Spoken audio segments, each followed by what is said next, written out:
Monologue 37, Three Pillars and Seven Orders. Every religion eventually splits into sects and denominations. It is inevitable that an individual teacher will believe that he or she knows better than everyone else and has figured out the exact or pure interpretation, and will then lead others into division. This weakens the overall religious or mystical movement, and with more division comes ever greater weakness. With this as the inevitability, I will give you 7 sects beforehand, and say to you that any sect or religion that forms outside of the 7 is to be disavowed and regarded as apostasy. Leadership among you is not to be determined by birth, nationality, gender, age, race, or social class, or even by the level of one's formal education.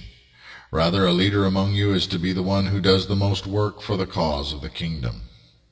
There are many kinds of leaders, and there are to be 7 forms of service or expression united in the one mystical religion of Elyonism from heavenism. Men and women are to be equal among you, as are all races and ethnicities. There shall be no race or gender elevated above another. Women have their gifts, and by their nature are endowed with certain attributes that are greater, in general, than those of men. In like kind, men have certain gifts, and by their nature are endowed with certain attributes that are greater, in general, than those of women. Equal but different, yet with exceptions. Always there are exceptions. The man or woman who does the most, sacrifices the most, gives the most, and most exemplifies the ideals of the way of spirit and truth, is the greatest among you. Where much is given, much shall be required. What is easy for one may be difficult for another, and what is difficult for one may be easy for another. With wealth and position in society, things come easier. And yet for the poor and the lowly, the afflicted ones, the accomplishment of even small things may require a far greater effort. There shall be those who are called to serve God and express their faith by means of physical labors and with the works of their hands.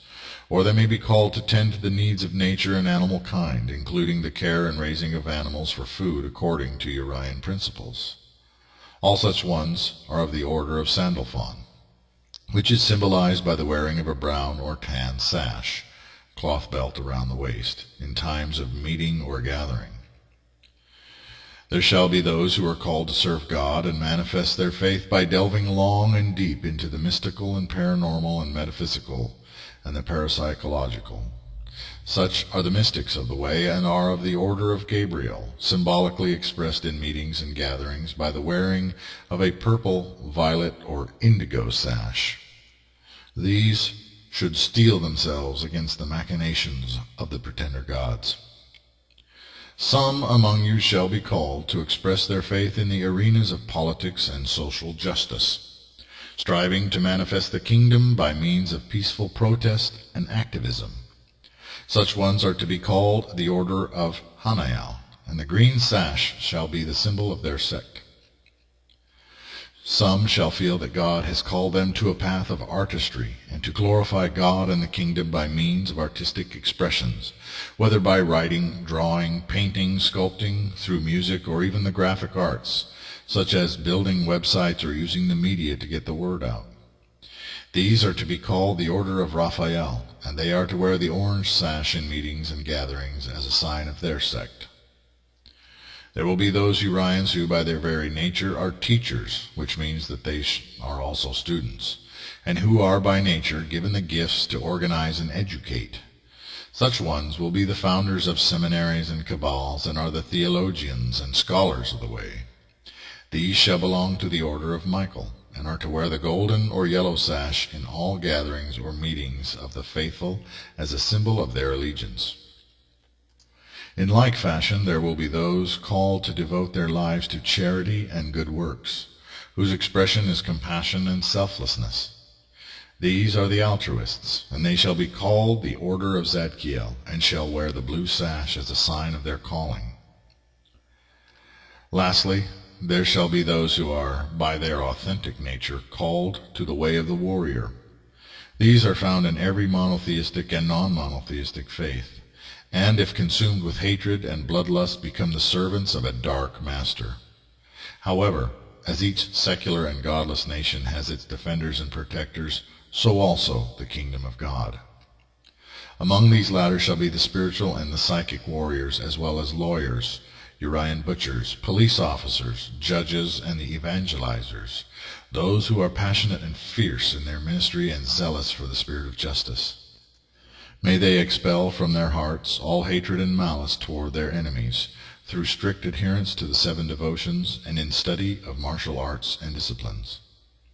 Such ones should enter into battle only with a calm reassurance of the justice of their cause in service to the greater good, rather than in vanity or egotism. These shall be called the order of Sarakiel or Sariel, and the red or crimson sash shall they wear as a sign of their calling. I warn you sternly, no matter what robe or sash you choose, do not worship, bow down before, or otherwise turn to the worship of angels, which is a great abomination before both the angels and God. In the world there are 3 political expressions, or 3 variants of any political philosophy, and these are generally known as the liberal, the moderate, and the conservative.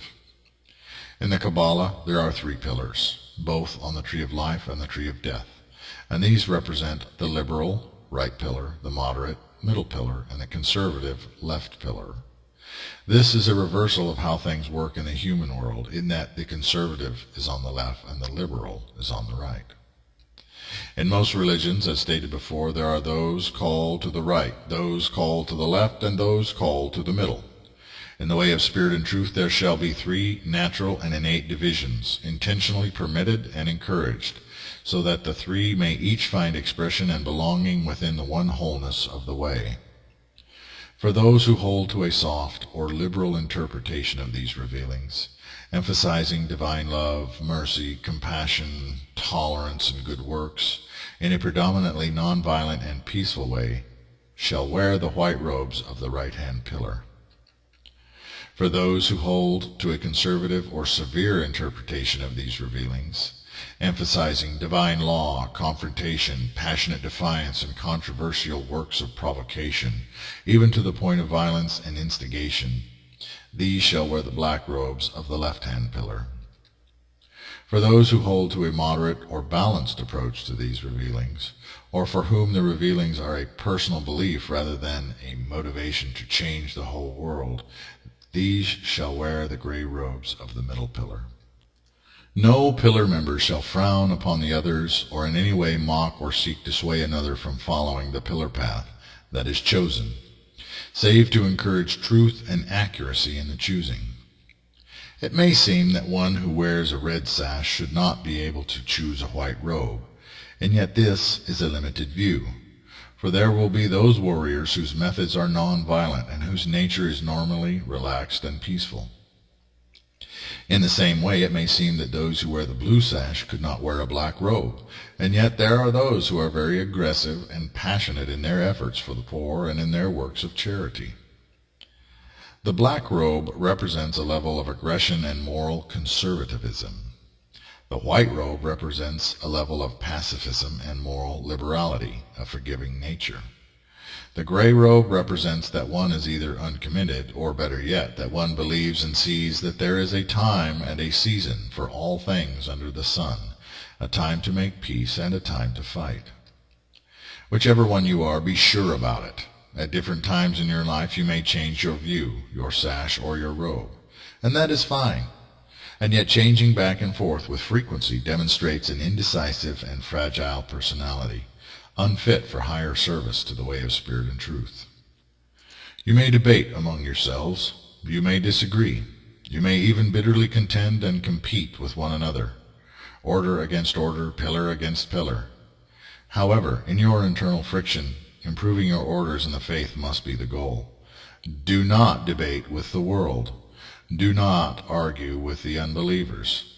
Just hum a merry tune in your head and ignore their attempts to lure you into a battle before the appropriate time. Go about your affairs and flock together, training your hearts, minds, and bodies, policing yourselves and metaphorically building the foundations of the kingdom to come. If asked in a census or government form of what faith or religious persuasion you are, simply answer other. If pressed, simply say, I believe in God, or I am interfaith. None of these replies are a lie, for in some context all of these statements are true. Keep your numbers hidden as much as that is possible, and do not give the watchers the information they seek in order to control you. Use the Internet and the World Wide Web to spread your message, employing in-private browsing and frequently deleting your cookies and doing anti-spyware scans. The deep web is of some value, but know that it is, in part, a government flytrap. Literally sanctify your computers, pray over cyberground, and create private online communities. Advertise with a public web page that links to the private community. But use landlines and or traditional mail to communicate anything of great importance. You can often use Masonic lodges for meetings, as well as Grange halls and other public buildings, and some churches lease space to other religious groups for meetings. However, the best place to meet is in your homes, studying, praying, and worshiping together in private. Gathering yourselves together into designated real-world communities, concentrating the strength of your numbers, getting involved in local politics and organizations, and working to build an honorable and just reputation. Insofar as missionary work, by all orders, focus your efforts on lawless lands, where you may have the greatest positive influence. In ancient times, the wandering clan of Abraham was nomadic herdsmen, who served as mercenaries in various lands, and in this way become mighty warriors in a powerful nomadic tribe. In this same fashion, I would instruct the wearers of the red sash to enter into military service and law enforcement, or into private security companies, working your way up through the ranks, and in time perhaps switching to the green sash as you run for political office in whatever land you are in. The rigorous practice of the 7 devotions, especially meditation, will help to counter the horrific psychological effects of war. Do not be foolish, making idle threats or revolutionary statements where the beast monitors all that people do and say. Moreover, do not make pointless attacks on civilians. Rather, follow a strategy of infiltration and internal revolution.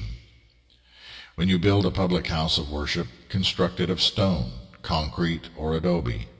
Build it strong to endure for generations in the forms of cubes, circles, or triangles. Moreover, build each Urian temple as a future stronghold, fortified for defense with sublevels for the storage of goods. However, if officials of your government come to inspect you or otherwise begin to investigate your activities, open your doors and behave in a polite and cooperative manner, keeping no lists of who your members are. Only the order of Serachiel is to have its secrets, and members thereof should maintain their order-specific activities in separate places, and should be insulated from the overall body of the faith for the safety of the whole. Whenever possible, reach out to the sects of the other 7 monotheistic faiths in fellowship and spiritual love, forming ecumenical discussion groups and councils of cooperative effort. Again, do not debate, but rather seek to listen and to love them as your brothers and sisters in the one, even if they hate you for it. Never hesitate to defend yourself against false accusations to the full extent of the law, and do not hesitate to defend your lives when directly threatened with violence, no matter what group is doing the threatening. You must also be willing to admit when mistakes have been made, and you must police yourselves so that you may not dwell in hypocrisy. In these instructions you shall further the cause of the kingdom and the manifestation thereof. What I am giving you is not an accident. Most religions begin as one person's vision or mystical experience, which leads to the formation of a group of students. After the teacher is gone, the students add and subtract from what was taught, and a religion evolves that is very different from the original intent. Nations of people are won to the new religion, but the original teachings contain no clear political or governmental structure, and usually no clear directions for the priesthood of that religion to follow. What I give you is entirely intentional and takes into account the needs and methods of the individual student, even as it intentionally gives unto the faith a clear and divinely ordained political, social, and cultural structure. It takes into account the need for a cohesive and unified priesthood and sects, with fixed procedures and methods for training that priesthood. Urionism is an intentional religion and an intentional vision for the future, ergo the kingdom. Note 1. Understand that Christianity spread quickly throughout the known world after Jesus' ascension because of the Roman system of roads. Using the Roman roads brought down the pagan Roman Empire. In the same way, Urians will use the internet against the beast and the harlot to spread the message quickly.